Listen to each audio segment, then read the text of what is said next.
ఆంధ్రప్రదేశ్లో చదువుకున్న యువతకి ఉద్యోగాల కోసం సెట్ చేస్తున్న యువకులకి ముఖ్యంగా అమరావతికి గుడ్ న్యూస్ అని చెప్పుకోవాలండి. ఏపీతో గూగుల్ ఏఐ కీలక ఒప్పందం కుదుర్చుకుంది. అధికారం లేకొచ్చిన కూటమి ప్రభుత్వం పలు సంస్థలతో కీలక ఒప్పందాలను చేసుకుంటా పోతా ఉంది.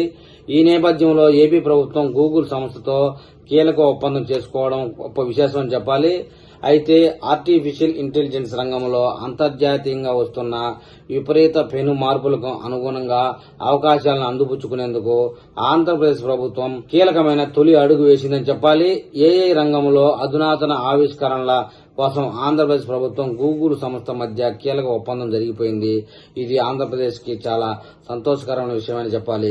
ఇది 12 రాష్ట్రాలని పోటీలో ఎదుర్కొని ఆంధ్రప్రదేశ్ కు వచ్చిందండి ఏఐ గూగుల్ సంస్థ.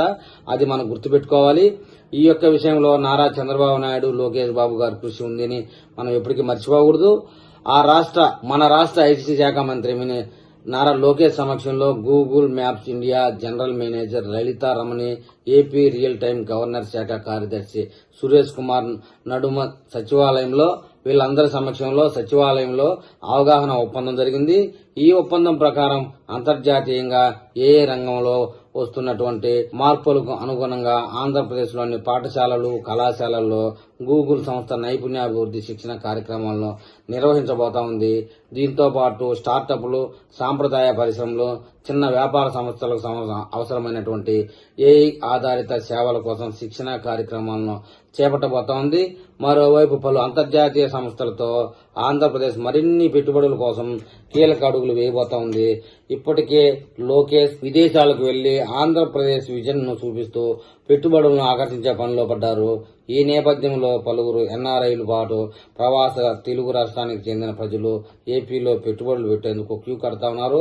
ఈ నేపథ్యంలో ఏపీ ప్రభుత్వం గూగుల్ ఏఐతో కీలక ఒప్పందం చేసుకోవడం గమనార్హం. ఏది ఏమైనా ఈ సమయంలో ఈ గూగుల్ ఏఐ మన దేశంలో 12 రాష్ట్రాలు పోటీపడగా నారా లోకేష్ కృషితో ఆంధ్రప్రదేశ్ గా రావడం జరిగిందండి. ఏఐ గూగుల్ క్యాంపస్ ని కూడా నిర్మించబోతా ఉన్నారు అమరావతిలో. విషయం ఏంటంటే అసలు ఐటీ అన్న పేరే లేని రాష్ట్రాలు కూడా ఈ ఏఐ ఇంటెలిజెంట్ రంగంలో రాణించాలని పోటీలోకి వచ్చాయి ఈ సంవత్సరం. మొత్తానికైతే అది ఆంధ్రప్రదేశ్ లో అమరావతికి రావడం మనం అందరం సంతోషించాల్సిన విషయం. మరి ఈ విషయంలో ఏపీలో ఉద్యోగాలు ఆశిస్తున్న యువత ఏమని కామెంట్ చేస్తారో చూద్దాం.